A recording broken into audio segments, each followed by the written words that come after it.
Una stretta di mano gelida, poi ognuno si gira e va dalla propria parte. Un'indifferenza di circostanza tra il prefetto Patrizia Impresa e il sindaco di Padova, che dopo i reciproci attacchi a distanza sul tema dei profughi, oggi si sono incontrati nuovamente durante la cerimonia pubblica per ricordare le vittime dell'11 settembre. E ricordando gli attacchi terroristici, Massimo Bitonci non nasconde la sua preoccupazione per le infiltrazioni di estremisti dell'ISIS tra i profughi che sbarcano sulle coste italiane.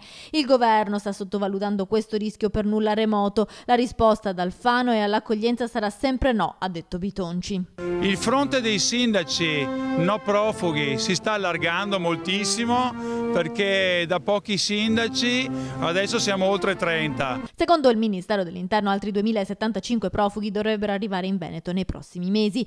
Mettere a disposizione case pubbliche per l'accoglienza diffusa sarebbe un gravissimo errore, dice il sindaco. Noi continueremo la nostra battaglia dicendo che non siamo disponibili nel mettere a disposizione spazi pubblici, case pubbliche e che l'accoglienza diffusa è un gravissimo errore. Abbiamo visto quello che è successo a Padova in via Anelli qualche anno fa. Qualcuno vuole trasformare tutta l'Italia in una via Anelli. Bitonci si dice poi d'accordo con Salvini. Una famiglia di profughi come quelle che vediamo nelle immagini in TV è altra cosa rispetto a chi sta arrivando nelle nostre città. A Padova dovrebbero prenderseli tutti quelli del Partito Democratico. Io sarei felice di ospitare una famiglia, spiega Bitonci, che annuncia poi.